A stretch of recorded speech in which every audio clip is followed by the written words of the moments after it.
ഞാൻ ഇത് തിന്നുവാണ്. ഇതെങ്ങനെ തിന്നെ പേരിയൊന്നുമില്ല. ഇത്ര ഉള്ള ഇത് ഞാൻ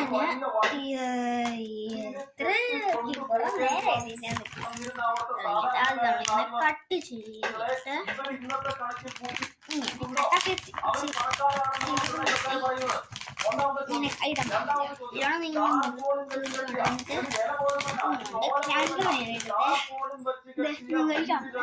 ഇന്നും കേരളത്തിൽ നൂറുകണക്കിനുണ്ടെങ്കിൽ ആ ആളുകളെ പണക്കാരനായിട്ടാണോ പിണറായി വിജയൻ സർക്കാർ കണ്ടിട്ടുള്ളതെങ്കിൽ പിണറായി സർക്കാരിന് എനിക്ക് സഹതാപം മാത്രമേ ഉള്ളൂ. ഇതാണ് ഞാൻ പറഞ്ഞത്. ആ 1.5 കോടി ഈ പാവപ്പെട്ട ആൾക്കാർക്ക് വീട് കൊടുക്കാൻ വേണ്ടി അത്ര ആളുകൾ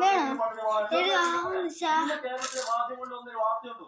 കൊല്ലം കോർപ്പറേഷനകത്ത് മേയറുടെ ഡിവിഷനില് ഒരു ഏരിയ ഉണ്ട്. അവിടുത്തെ ആളുകൾ പറയുന്നു അവിടെ അവർക്ക് വീടില്ല. പ്രായപൂർത്തിയായിട്ടുള്ള പെൺകുട്ടികൾക്ക് തുണി മാറി കൊടുക്കാനുള്ള മുറികളില്ല. പോട്ടെ, ശൗചാലയങ്ങൾ പോലുമില്ല. ഞാൻ ഇവിടെ ഇരിക്കുന്ന ഇടതുപക്ഷത്തിന്റെ പ്രതിനിധിയോട് ചോദിക്കുന്നത്, കേരളത്തിലെ സർക്കാരിനോട് ചോദിക്കുന്നത്, കേരളത്തില് LDF ഭരിക്കുന്ന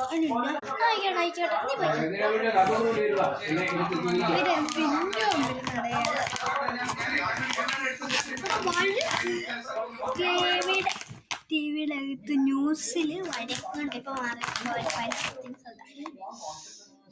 കരുത ഇങ്ങനെ പൊടിയാകും.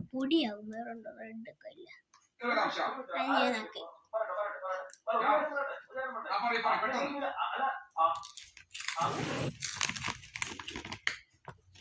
അങ്ങനെയെങ്കിൽ ഇവരുടെ കണക്കുകളും മാനദണ്ഡങ്ങളും തെറ്റാണല്ലേ?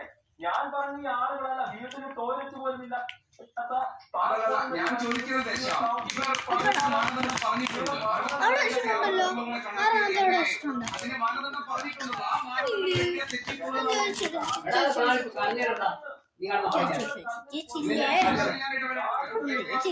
എൻഗേജ്മെന്റ് ശേഷം ഭാഗങ്ങൾ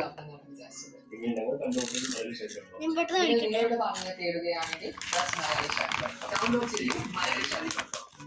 ഇത്ര കാണിക്കാം.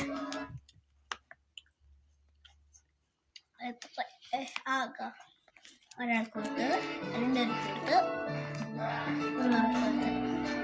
നിങ്ങളുടെ സഹപ്രവർത്തകർ തന്നെയല്ലേ നിങ്ങളുടെ കുടുംബവും? അവരുടെ സേഫ്റ്റിയോട് വിട്ടുവീഴ്ചയോ? No chance.